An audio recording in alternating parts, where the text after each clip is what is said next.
ममता जी अपने बेटे की शादी में आए हुए सगे संबंधियों के साथ बैठी बातें कर ही रही थी कि तभी उनका बेटा पंकज बौखलाता हुआ अपने कमरे से निकला और बोला, माँ, ये कैसी जाहिर गंवार लड़की से शादी करवा दी आपने मेरी। ना शकल ठीक है और ना सूरत। इसीलिए मैंने आपसे कहा था ना कि मैं अपनी पसंद की लड़की से शादी करूँगा। लेकिन नहीं, आप लोगों को तो अपनी मान मर्यादा का ख्याल था। आपकी मान मर्यादा ने मेरी पूरी ज़िंदगी बर्बाद कर दी। मैं अपनी पूरी ज़िंदगी ऐसी जाहिल गंवार लड़की के साथ नहीं बिता सकता। इसीलिए रखो इसे अपने पास ही और निभाते रहो इसके पिता को दिए वचन को। गुस्से से बोलता हुआ पंकज अपना सामान बैग में भरते जा रहा था। बेटे की बातें सुनकर राम सिंह जी बोले, ऐसी बातें अब तुम्हें शोभा नहीं देती है बेटा, क्योंकि अब तुम्हारे ऊपर तुम्हारी जीवन संगिनी की भी जिम्मेदारी है, जिसे विवाह के पवित्र गठबंधन से बांधकर तुम इस घर की बहू बनाकर लाए हो। उसे तुम ऐसे नहीं छोड़कर जा सकते। कैसी जिम्मेदारी है पापा, जिसके लिए मैं तैयार ही नहीं था? उस जिम्मेदारी की बात कर रहे हैं आप? आप लोगों ने मिलकर दो दो जिंदगियों को दांव पर लगा दिया है। मेरी भी कुछ ख्वाहिशें थी, कुछ सपने थे, जिसकी बलि आप लोगों ने चढ़ा दी। चीखते हुए पंकज ने कहा।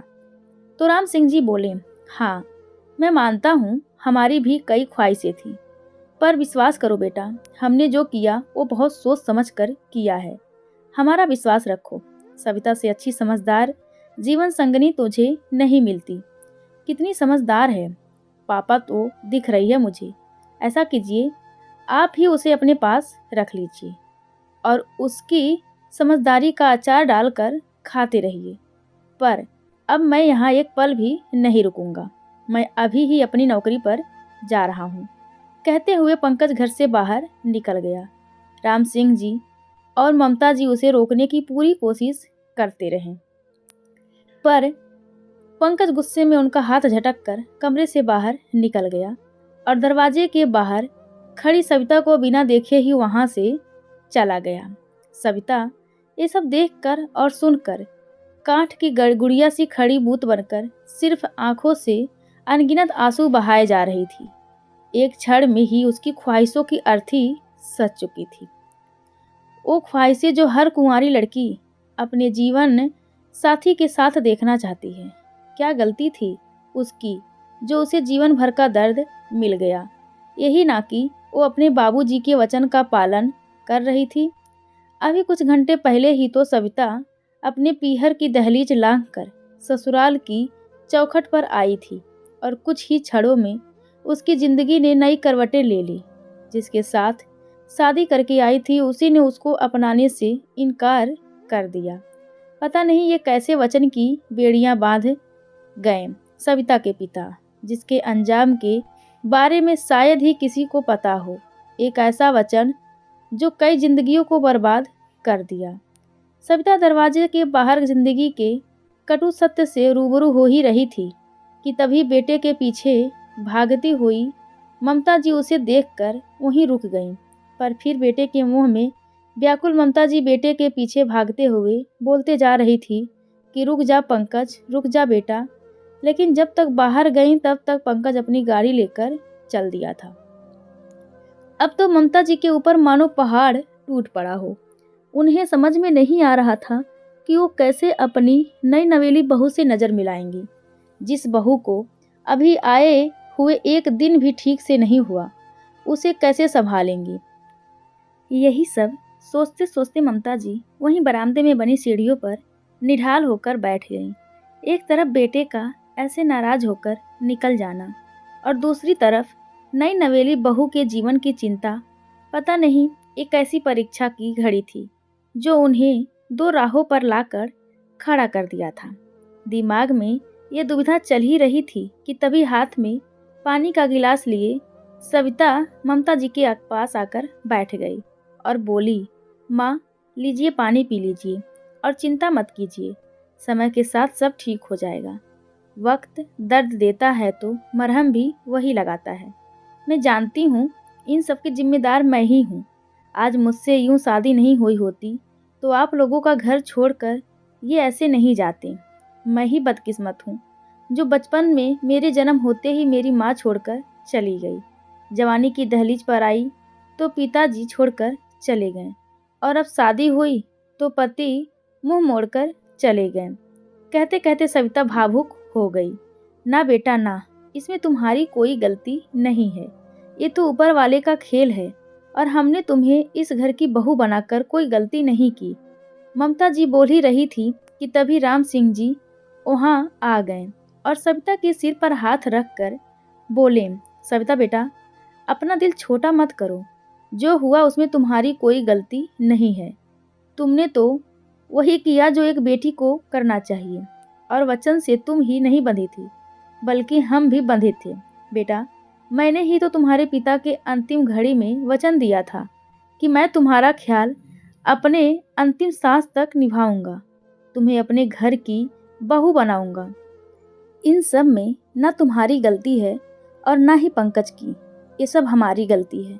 हमने ही बिना बच्चों की राय जाने अपनी दोस्ती की खातिर तुम दोनों को ऐसे वचन में बांध दिया था। पर मैं वादा करता हूँ कि मैं पंकज और तुम्हारे रिश्ते को एक सूत्र में बांध कर ही रहूँगा। बस तुम मुझ पर भरोसा रखो बेटा। तुम्हारा ये बाप तुम्हारी जिंदगी में खुशहाली जरूर भरेगा।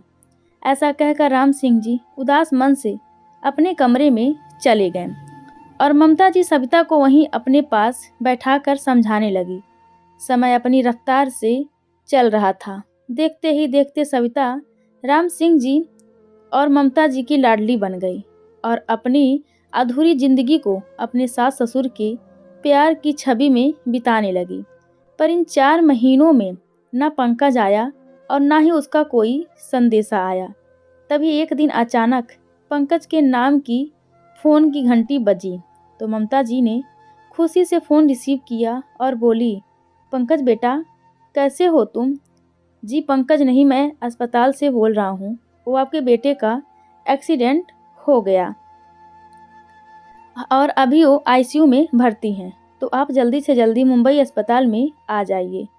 एक्सीडेंट की खबर सुनकर ममता जी के पैर लड़खड़ाने लगे और वो रोते हुए ज़मीन पर बेशब्द होकर गिर गई। उनकी ऐसी हालत देखकर सविता भागकर ममता जी के पास आई और उन्हें संभालते हुए बोली, माँ, माँ क्या हुआ माँ? आंखें खोलिए, क्या हुआ है? कहते हुए सविता राम सिंह जी को आवाज़ लगाने लगी, बाबूजी, बाबूजी जल्दी आइए, देखिए तो माँ जी को क्या हुआ है। सविता की तेज आवाज़ सुनकर राम सिंह जी भागकर ममता जी के पास आए और उन्हें हिलाते हुए बोले, क्या हुआ ममता? बताओ तो सही, किसका फ़ोन था? तो ममता जी घबराते हुए बोली, चलिए जी, जल्दी से हमें अभी के अभी निकलना है, वहाँ मेरा बेटा। कहते कहते वो फपक कर रो पड़ी। ये क्या कह रही हो पंकज? पंकज की माँ, क्या हुआ है हमारे बेटे को? ममता जी को झकझोरते हुए राम सिंह जी बोले, वो अस्पताल से फ़ोन आया था, वो पंकज का एक्सीडेंट हो गया है, न जाने मेरा लाल कैसा होगा। बेतहासा ममता जी रोते जा रही थीं। कुछ नहीं होगा हमारे बेटे को, तुम भरोसा रखो भगवान पर और जल्दी से कुछ कपड़े और पैसे बांध लो, तब तक मैं गाड़ी का इंतज़ाम करके आता हूँ। कहते हुए राम सिंह जी गाड़ी की व्यवस्था करने चले गए और इधर सविता पैसे लाकर ममता जी को दे दिए। थोड़ी देर में गाड़ी भी आ गई और सब लोग मुंबई के लिए निकल गए। पूरे रास्ते सविता चुप थी, उदास थी और मन ही मन अपनी किस्मत पर रो रही थी कि आखिर हर बार उसकी ही किस्मत में क्यों बिछड़ने का दुख लिखा है। माँ पिताजी को पहले ही खो चुकी थी और अब जो पंकज जिंदगी की जंग लड़ रहा था, वो भले ही सविता को दिल से नहीं अपनाया था, पर वो था तो उसका पति ही ना। वो कैसे अपने कर्तव्यों से पीछे हट जाती। इसीलिए तो ममता जी के मना करने के बावजूद भी साथ चली आई। आज उसे सच में भगवान से शिकायतें थी। वो आज तक अपनी तकदीर को स्वीकार करती आ रही थी, पर आज उसका सब्र जवाब दे रहा था, क्योंकि उसे लग रहा था कि उसके कर्मों की सजा पंकज भुगत रहा है। वो जब से पंकज की जिंदगी में आई थी तब से सब बुरा ही बुरा हो रहा था। ममता जी का हंसता खेलता प्यारा सा परिवार उसकी वजह से बिखर गया। राम सिंह जी का इकलौता बेटा उनसे मुंह मोड़कर चला गया और इन सब की वजह सविता अपने आप को ठहरा रही थी। तभी गाड़ी के हॉर्न की आवाज़ के साथ सविता अतीत से बाहर आई।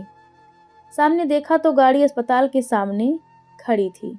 ममता जी और राम सिंह जी बिना पल भर की देरी किए अस्पताल के अंदर दाखिल हो गए और रिसेप्शन पर पंकज के बारे में पूछताछ करने लगे।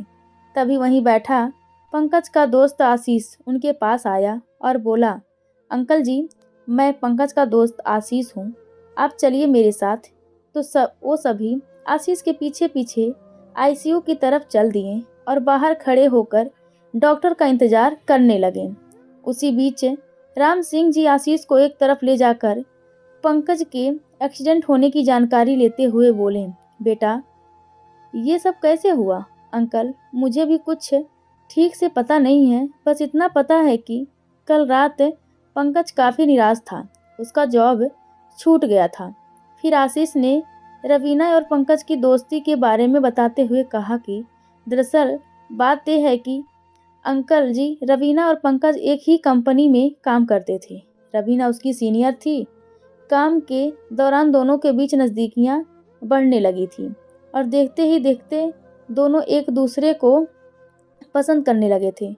दोनों शादी करना चाहते थे, पर आपके अचानक बुलाने पर पंकज घर गया और उसकी शादी सविता के साथ हो गई।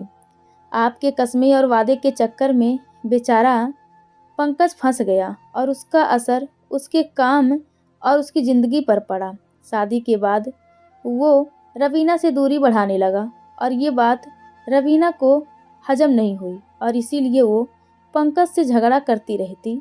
उस झगड़े की वजह से उसका मन काम में भी नहीं लगता था और अपनी दोहरी जिंदगी से छुटकारा पाने के लिए परसों शाम पंकज ने अपनी शादी का सच रवीना को बता दिया, जिसके कारण दोनों के बीच काफ़ी कहासुनी हुई। रवीना ने बॉस को कहकर पंकज को काम से निकलवा दिया। पंकज ये सब बर्दाश्त नहीं कर पाया और कल रात 2 बजे शराब के नशे में गाड़ी लेकर बस कहीं निकल गया।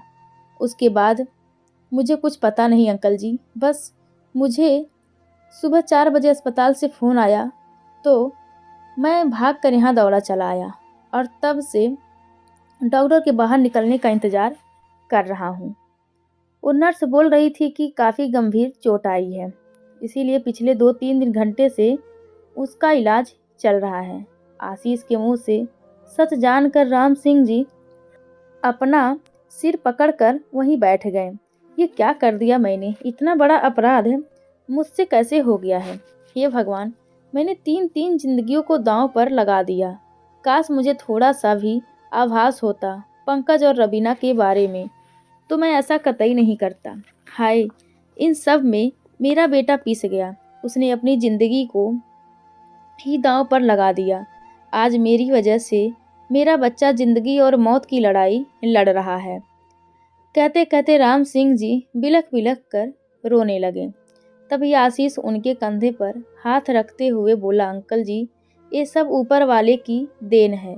वो जैसा चाहता है वैसा ही होता है। हमारे हाथ में कुछ भी नहीं होता। ये तो कर्मों का खेल है अंकल जी, इसीलिए ज़्यादा मत सोचिए, सब कुछ ठीक हो जाएगा। बस भगवान से प्रार्थना कीजिए कि अपना पंकज ठीक हो जाए। कहते हुए आशीष उन्हें अंदर लेकर आ गया। करीब आधे घंटे के बाद डॉक्टर आईसीयू से बाहर आए और बोले, देखिए, मैंने तो अपनी तरफ से पूरी कोशिश की है, अब भगवान की मर्जी है। अभी पेशेंट के लिए 72 घंटे बहुत क्रिटिकल हैं, इसीलिए ऊपर वाले से दुआ कीजिए। एक्सीडेंट इतना भयानक था कि कुछ भी कहना अभी उचित नहीं होगा।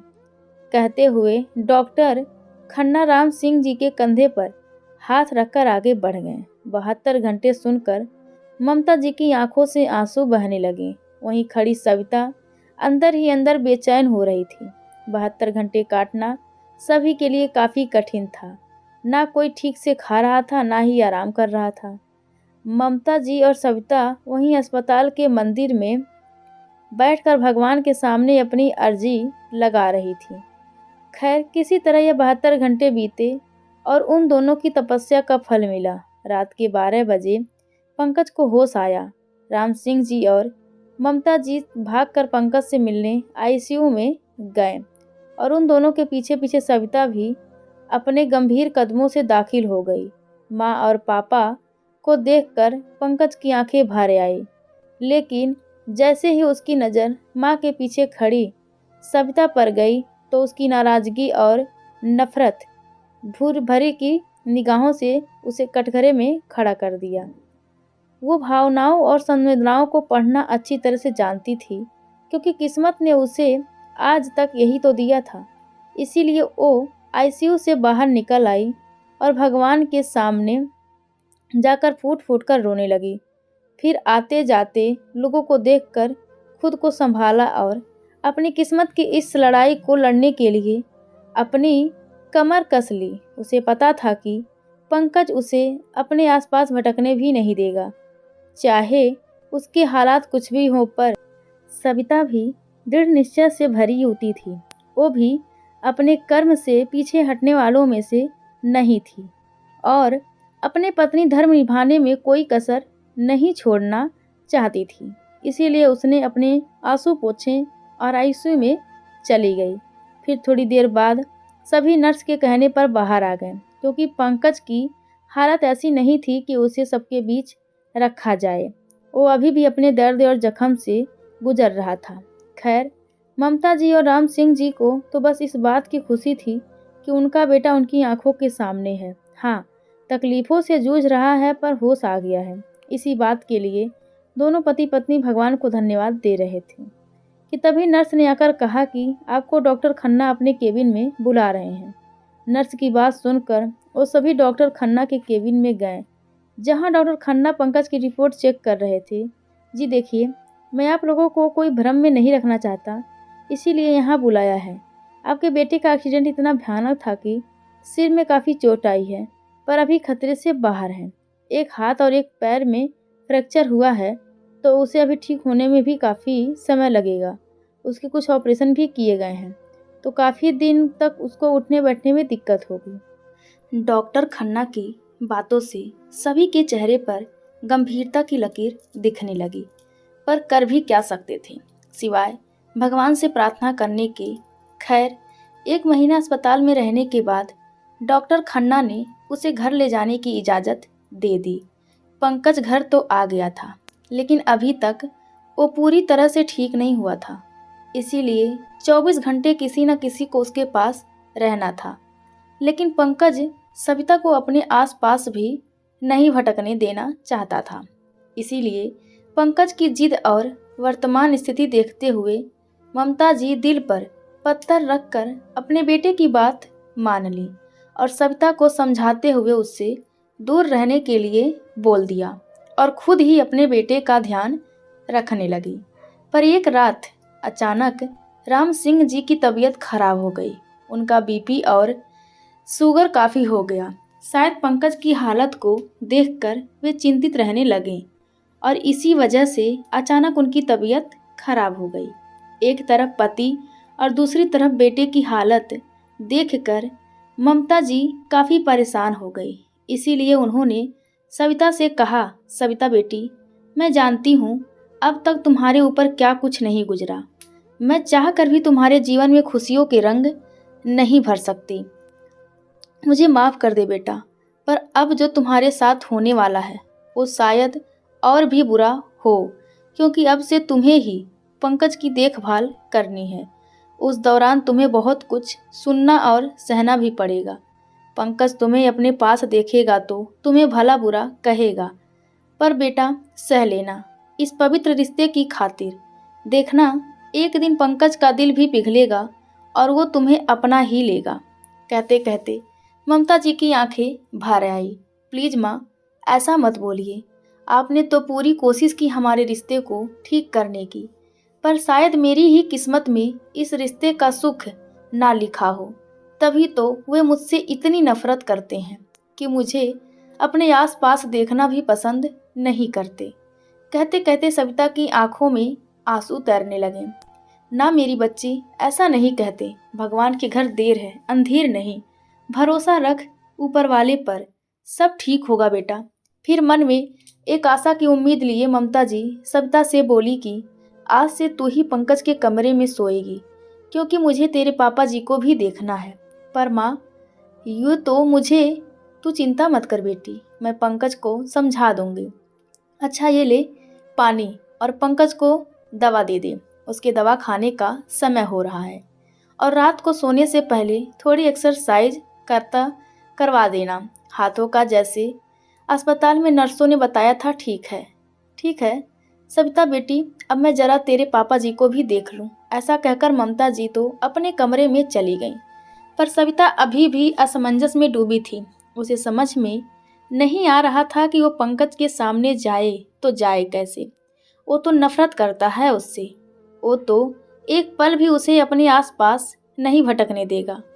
पर मजबूरी थी, इसीलिए सविता हिम्मत करके डरते डरते पंकज के कमरे में चली गई। और जाकर जैसे ही टेबल पर पानी का गिलास और दवा रखी तो गिलास रखने की आवाज़ सुनकर पंकज ने कहा, माँ, कब से मैं आपका इंतज़ार कर रहा था। देखिए मेरे पैरों में कब से खुजली हो रही है, और मैं आपका नालायक बेटा उठकर अपने काम भी नहीं कर पा रहा हूँ। माँ, सच में मैं आप लोगों पर बोझ बन गया हूँ। काश मैं उस एक्सीडेंट में मर गया होता। कहते कहते पंकज की आंखें भर आई। उधर इधर सविता भी पंकज के दर्द को महसूस करके भावुक हो गई। पर उसकी इतनी हिम्मत नहीं थी कि वो जाकर पंकज की आंखों से छलकते हुए आंसुओं को पोंछ सके और उसके दर्द की हमसफर बन सके। खैर, ये तो उसके लिए एक सपना ही था। इसीलिए बिना कुछ बोले पंकज के पैरों को धीरे धीरे से खुजलाने लगी।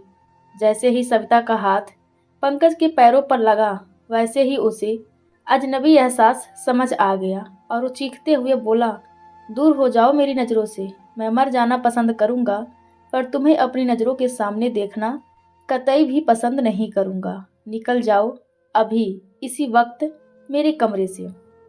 गुस्से से दांत पीसते हुए पंकज बोलते जा रहा था, पर इतना कुछ सुनने के बाद भी सविता बिना कुछ बोले पंकज के बेड को थोड़ा ऊपर करके उसे दवा देने लगी।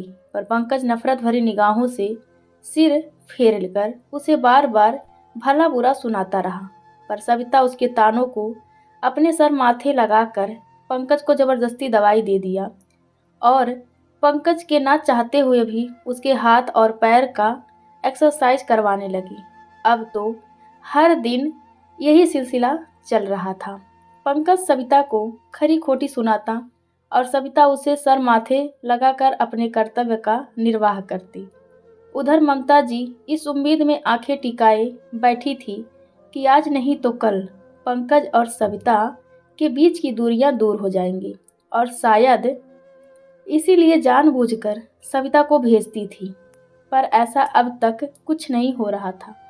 सविता भी अब तक एक भरोसे पर जी रही थी कि शायद एक दिन सब ठीक हो जाएगा। पर उसका ये सोचना गलत साबित हुआ, क्योंकि एक दिन जब दूध का गिलास पिलाते वक्त गलती से सविता के हाथ से थोड़ा सा दूध पंकज के ऊपर गिर गया, तो पंकज ने अपने एक हाथ से धक्का मारकर सविता को नीचे गिरा दिया और गुस्से भरी निगाहों से उसे घूरते हुए बोला, किस मिट्टी की बनी हो तुम, जो किसी की नफरत समझ नहीं आती तुम्हें। तुम्हारे बदले कोई और लड़की रहती तो अब तक इस घर को छोड़कर कब से जा चुकी होती, पर तुम्हारे जैसी बेशर्म लड़की मैंने आज तक नहीं देखी, जिसे अपमानित होने में मजा आता है। अनपढ़ गंवार औरत कहीं की। पंकज की हृदय भेदी शब्द सुनकर सविता चीख चीख कर रोना चाहती थी, पर रो ना पाई। शायद वो अब तक काठ की गुड़िया बन चुकी थी, जिसे कुछ नहीं दिखता सिवाय अपने कर्तव्य के अलावा। वो अब तक इस घर में बस इसीलिए टिकी हुई थी क्योंकि उसके सास ससुर उसे सर आंखों पर रखते थे। इसीलिए अक्सर अंदर ही अंदर घुटती रही। रात के अंधियारे में अपनी तन्हाइयों में अपने अकेलेपन में जी भर कर रो लेती और मन ही मन कहती, एक बार पंकज जी की तबीयत ठीक हो जाए, उसके बाद मैं हमेशा हमेशा के लिए इस वचन की बेड़ियों को तोड़कर इस घर से और पंकज की जिंदगी से दूर हो जाऊंगी। पति की कड़वाहट से सविता को इस कदर तोड़ दिया था कि वो अक्सर उदास रहने लगी थी। इधर उसके चेहरे की उदासी बढ़ती गई और उधर पंकज ठीक होने लगा। अब वो खुद से उठकर बैठने लगा था। सविता का निस्वार्थ सेवा भाव उसके तकलीफों को कम करती गई। वक्त गुजरता गया और धीरे धीरे सविता के प्रति पंकज की कड़वाहट कम होती गई। देखते ही देखते कब 2 महीने निकल गए पता ही नहीं चला। अब तक पंकज के काफ़ी जख्म भर चुके थे, पर सविता के जख्म आज भी हरे थे, जिस पर मरहम लगाने वाला कोई नहीं था। हाँ, ममता जी थीं उसके साथ, पर वो एक सास के साथ साथ एक माँ भी थी, जिसे अपने बेटे से ज़्यादा हमदर्दी थी। और जब से पंकज का एक्सीडेंट हुआ था तब से वो अपने बेटे को लेकर बहुत चिंतित रहती थी, क्योंकि वो अपने बेटे को किसी भी कीमत पर खोना नहीं चाहती थी। और इस कमी को सविता ने ममता जी की आंखों में पढ़ लिया था। इसीलिए वो एक दिन सुबह सुबह सबके उठने से पहले ही घर छोड़कर निकल गई, एक ऐसे सफ़र पर जहां उसके साथ उसकी परछाई के अलावा कोई और नहीं था। सुबह सुबह सविता की आरती के साथ उस घर के लोगों की नींद खुलती थी, पर आज ऐसा कुछ नहीं हो रहा था। इसीलिए चिंतित होकर ममता जी सविता को देखने उसके कमरे में गईं, पर उसे सविता वहां नहीं मिली तो भागकर रसोई में गईं, लेकिन सविता उन्हें वहां भी नहीं मिली। तो परेशान होकर ममता जी राम सिंह जी के पास गईं और घबराते हुए बोली, सुनिए जी, सविता कहीं नहीं मिल रही है, पता नहीं कहाँ चली गई, कुछ बताया भी नहीं। ऐसे तो वो कहीं जाती भी नहीं, फिर आज कहाँ चली गई। कहते कहते ममता जी रोने लगीं। अरे, वहीं कमरे में या बाथरूम में होगी ममता, तुमने ठीक से नहीं देखा होगा। अच्छा रुको, मैं ही देख कर आता हूँ। ऐसे ही कहाँ जाएगी। कहते हुए राम सिंह जी उसके कमरे में चले गए। तभी उनकी नज़र टेबल पर रखे हुए पेपर पर पड़ी, जिसमें लिखा था, प्रणाम माँ और पापा जी। माँ, मैंने अपना फर्ज अच्छे से निभाया और अपने दायित्व को पूरा किया। अब मैं थक गई हूँ इस बेमतलब के रिश्ते के बोझ से, इसीलिए मैं इस घर को छोड़कर जा रही हूँ।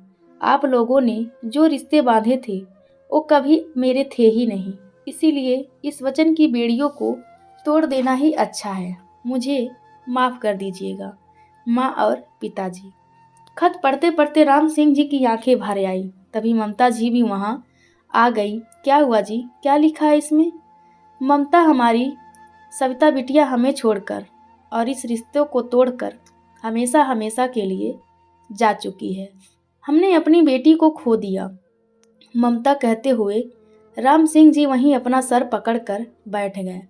पंकज के पापा, ऐसे हिम्मत मत हारिए और पुलिस स्टेशन जाकर सविता के गुम होने की खबर लिखवा दीजिए। पता नहीं कैसी होगी हमारी बच्ची। हाँ ठीक है, मैं जाता हूँ, कहकर राम सिंह जी घर से बाहर निकल गए।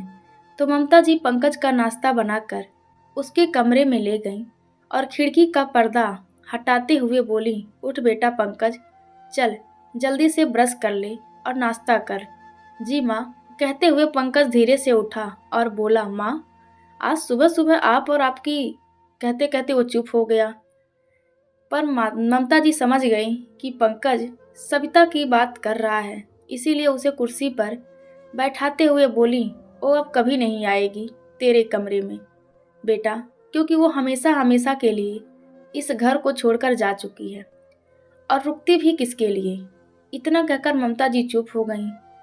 अपनी माँ की बात सुनकर आज पहली बार उसे सविता की कमी महसूस हो रही थी, लेकिन फिर भी अपने दिल की ना सुनकर पंकज ममता जी से बोला, अच्छा हुआ माँ चली गई, आखिरकार उससे हम सभी को छुटकारा मिल ही गया।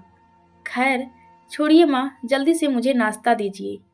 तो ममता जी उसे नाश्ता और दवा देकर चली गई, पर पंकज कहीं ना कहीं बेचैन था। उसे इंतजार था सविता की एक झलक पाने का। वो इस बात को बर्दाश्त नहीं कर पा रहा था कि सविता उसे छोड़कर जा चुकी है। उसे हर वक्त बस सविता के होने का एहसास हो रहा था। उसकी खुशबू उसकी सांसों में बस चुकी थी। वो उसे चाहने लगा था, पर कभी जता नहीं पाया। शायद उसका पुरुषत्व अहंकार उसे उसके सामने झुकने ना दिया। वो जितनी नफरत करता था, उससे ज्यादा मोहब्बत करने लगा था। अब उससे खैर अब तो बहुत देर हो चुकी थी।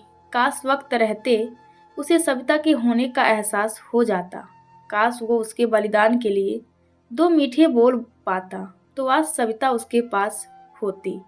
उधर राम सिंह जी पुलिस स्टेशन ना जाकर अपने दोस्त के घर चले गए, जहां पर सविता थी। और ये बात सिर्फ राम सिंह जी ही जानते थे। दरअसल जब सविता घर छोड़कर जा रही थी, तब राम सिंह जी पानी पीने के लिए उठे थे। वे चाहते तो सविता को रोक सकते थे, पर वे ऐसा नहीं किए, क्योंकि वे चाहते थे कि सविता को वो सम्मान और अधिकार मिले जिसकी वो हकदार है। इसी कारण उन्होंने अपने दोस्त शेखर जी को फोन करके सविता के जाने की खबर दी, ताकि वो लोग सविता को ले जाकर कुछ दिन के लिए अपने घर रख सके और वो तब तक सविता के लिए कुछ बेहतर व्यवस्था कर ले, क्योंकि वो नहीं चाहते थे कि सविता अब इस घर में घुट घुट कर अपनी जिंदगी जिए। क्योंकि कई बार आते जाते पंकज के कमरे से पंकज के हृदय भेदी शब्द सविता के लिए सुन चुके थे, जो उन्हें अंदर तक झकझोर देते थे। वे कितनी ही बार रो देते थे उस बच्ची के लिए जो उनके दोस्त के वादे की बलि चढ़ गई थी। गलती तो उनकी भी नहीं थी। उन्होंने तो बस अपने मरते दोस्त को इस बात की तसल्ली दी थी कि सविता अकेली नहीं है, उसके साथ हम हैं। पर वो आज गलत साबित हो गए। 3 जिंदगियों को बर्बाद करके वे खुद की नज़रों में गिर चुके थे। इसीलिए उनके अंदर ना इतनी हिम्मत थी और ना ये हालात थे कि वे पंकज को कुछ कह सके। वे बेटे के साथ भी अन्याय कर चुके थे, इसीलिए कुछ भी बोलने का हक खो चुके थे। पर जो गलती आज तक हो चुकी थी, उसे सुधारने का एक यही मौका दिखा उन्हें, क्योंकि उन्हें पता था कि कहीं ना कहीं पंकज इस वचन की बेड़ियों से बंध चुका था। तभी तो अपनी दोस्त रवीना से दूरियां बनाने में कामयाब रहा। ये सब सोचते सोचते राम सिंह जी अपने दोस्त शेखर जी के घर पहुंच गए और सविता को देखकर हाथ जोड़ते हुए बोले, सविता बेटा, मुझे माफ कर दो। मैं हार गया। तुम्हें तुम्हारे हक को दिलाने में मैं कुछ भी नहीं कर पाया। तुम्हारे लिए बेटा ऐसा मत कहिए पापा जी। प्लीज मुझे आज़ाद कर दीजिए इन बेड़ियों से। मैं अब यहाँ नहीं रहना चाहती। क्यों आपने अंकल जी को कहकर रोक लिया मुझे? यहाँ प्लीज पापा जी, मैं आपके सामने हाथ जोड़कर विनती करती हूँ। मैं नहीं आना चाहती आप सभी के बीच। कहते कहते सविता बिलख बिलख कर रो पड़ी। सविता बेटी, कैसे आज़ाद कर दूँ तुम्हें? क्या मुंह दिखाऊंगा ऊपर जाकर तुम्हारे पिताजी को? तुम मेरी जिम्मेदारी हो, और जब तक तुम्हारे लिए कुछ अच्छा ना सोच लूँ तब तक तुम यहीं रहोगी। तो वो दोनों बातें कर ही रहे थे कि तभी उनके दोस्त शेखर जी की पत्नी सुमित्रा जी चाय लेकर आ गईं और बोली, हाँ बेटा, तुम्हें यहाँ किसी प्रकार की कोई तकलीफ नहीं होगी। चाय पीकर राम सिंह जी सविता के सर पर हाथ रखते हुए बोले, अपने इस पिता पर भरोसा रखना बेटा, एक दिन सब कुछ ठीक हो जाएगा। कहते हुए राम सिंह जी सविता को आशीर्वाद देते हुए वहां से चले गए। उधर पंकज की जिंदगी तो जैसे थम सी गई थी। उसके लिए समय काटना कठिन सा हो रहा था। सविता की कमी पंकज को ही नहीं बल्कि उस उठने जागते ममता जी को भी हो रही थी। 4-5 दिन निकल गए थे, पर अब तक सविता का कुछ पता नहीं चल पा रहा था और पंकज सविता की कमी को बर्दाश्त नहीं कर पा रहा था। इसीलिए एक दिन वो अपनी माँ से बोला, माँ प्लीज सविता को वापस ले आओ। मैं नहीं रह पाऊंगा उसके बिना। माँ, वो मेरी आदत बन गई थी। प्लीज माँ, उसे कहीं से भी ढूंढ कर ले आओ, लेकिन वापस ले आओ। मैं वादा करता हूँ अब कभी उसकी आंखों में आंसू की एक बूंद भी नहीं आने दूंगा। मैं उसकी हर ख्वाहिश को पूरी करूँगा। मैं उसके वचन की बेड़ियों में बंधना चाहता हूँ। माँ प्लीज उसे वापस ले आओ। अपने बेटे के मुंह से सविता के लिए इतना प्यार देखकर ममता जी मन ही मन बहुत खुश हो गईं और तुरंत राम सिंह जी के पास जाकर ये खुशखबरी उनको बताने लगी, जिसे सुनकर राम सिंह जी वो खुशी से फूली नहीं समा रहे थे। आखिरकार वे लोग भी तो यही चाहते थे कि पंकज को एहसास हो सविता की कमी का। पर तभी अचानक से ममता जी उदास हो गईं और बोली, पंकज के पापा, सविता को गए आज 6 दिन हो गए पर उसकी कोई खबर नहीं है। हमें कहाँ होगी हमारी बच्ची? मुझे पता है ममता, सविता कहाँ है, पर क्या वो पंकज की जिंदगी में वापस आना चाहेगी? राम सिंह जी थोड़े गंभीरता भरे लहजे में बोले, जी आपको पता है सविता कहाँ है? फिर आपने मुझे बताया क्यों नहीं? ममता जी ने खुश होते हुए कहा, हाँ ममता, वो दरअसल मेरे दोस्त शेखर जी के घर पर है, पर ये बात अभी पंकज को मत बताना, क्योंकि मैं चाहता हूँ कि पंकज आवेश में आकर कोई कदम ना उठाए, बल्कि पूरी तसल्ली के साथ सविता को अपनी जिंदगी में लाने का सोचे। ठीक है जी, जैसा आप चाहें वैसा ही होगा। ऐसा कहकर ममता जी रसोई में अपना काम निपटाने चली गईं। इधर पंकज सोना चाह रहा था पर चाह कर भी सो नहीं पा रहा था। उसकी आंखों के सामने सविता की ही छवि घूम रही थी। शायद वो थी ही इतनी अच्छी कि उसकी अच्छाई पंकज पर हावी हो गई थी। सविता आधिपत्य से हटकर खुद को समर्पित करने में विश्वास रखती थी। तभी तो अभी तक वो समर्पित थी एक ऐसे बंधन के लिए जो उसका कभी था ही नहीं। ये सब सोचते सोचते पंकज धीरे धीरे चलकर अपने कमरे से बाहर आया और ममता जी और राम सिंह जी की को आवाज लगाते हुए बोला, माँ पिताजी कहाँ हैं? मुझे आप लोगों से बात करनी है।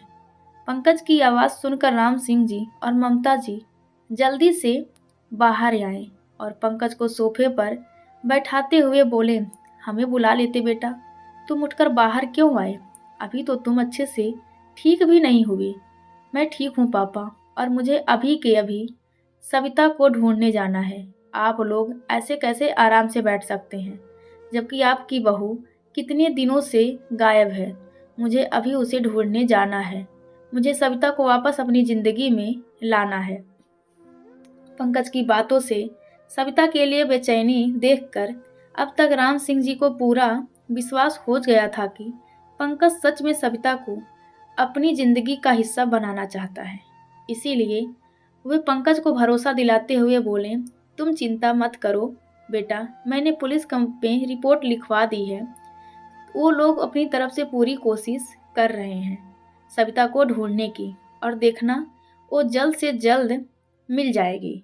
कहते हुए राम सिंह जी ममता जी से बोले कि तुम पंकज को अंदर लेकर जाओ, मैं सविता का पता करने जा रहा हूँ। इतना कहकर राम सिंह जी सविता जी से मिलने शेखर जी के घर की ओर निकल गए। वहां पहुंचे तो सविता ने घबराते हुए पूछा, क्या हुआ पापा जी?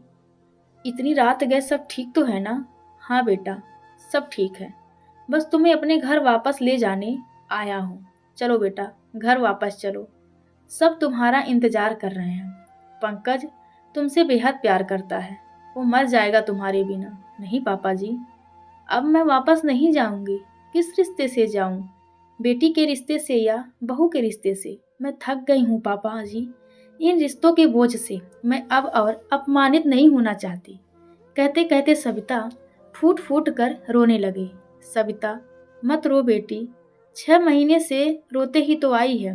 अब तुम्हारी जिंदगी में खुशी के दिन आ गए हैं बेटा। मैंने पंकज की आंखों में तुम्हारे लिए फिक्र देखी है, इसलिए मेरा विश्वास करो बेटी, अब वो तुम्हें कभी तकलीफ नहीं देगा। अब वापस अपने घर चलो बेटी। कहते हुए राम सिंह जी भावुक हो गए तो सविता पापा जी कहकर उनसे ऐसे लिपट कर रोने लगी जैसे एक बेटी विदाई के समय अपने पिता से लिपट कर रोती है। आज देखा जाए तो राम सिंह जी ने भी एक बेटी के बाप होने का फर्ज निभाया था। खैर, सविता राम सिंह जी के साथ अपने ससुराल जाने के लिए राजी हो गई। ससुराल पहुंची तो ममता जी उनका इंतजार कर ही रही थी। सविता को देखकर वह ऐसे रोई जैसे कोई बेटी शादी के बाद पहली बार अपनी माँ से मिलती है। बाहर की चहल पहल देखकर पंकज भी धीरे धीरे चलकर उनके पास आ गया और अपने दोनों हाथ जोड़ते हुए सविता से बोला, मुझे पता है सविता, तुम मुझे कभी माफ़ नहीं करोगी क्योंकि हूँ ही इतना इसी लायक। लेकिन अगर तुम मेरी ज़िंदगी से चली गई तो मैं मर जाऊँगा, इसीलिए मुझे माफ़ कर दो प्लीज़ सविता। मैं वादा करता हूँ तुम्हारा साथ हाथ कभी नहीं छोड़ूंगा, तुम्हारी आंखों में आंसू की एक बूंद भी नहीं आने दूंगा, पर लौट आओ मेरी ज़िंदगी में। मैं उन 7 वचनों की बेड़ियों में बंधना चाहता हूँ। कुछ तो बोलो सविता, तुम्हारी खामोशी मुझे अंदर तक चीर रही है।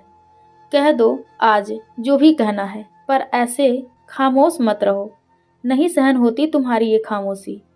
आज पंकज के मुंह से अपने लिए इतनी फिक्र देखकर सविता की आंखों से झरझर आंसू बहने लगे।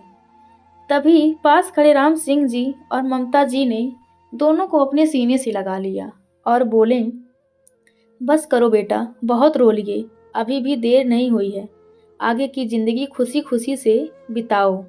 आपके ये माता पिता हमेशा आपके साथ हैं। आज सही मायने में उन दोनों के रिश्ते को सच्ची पहचान मिली थी।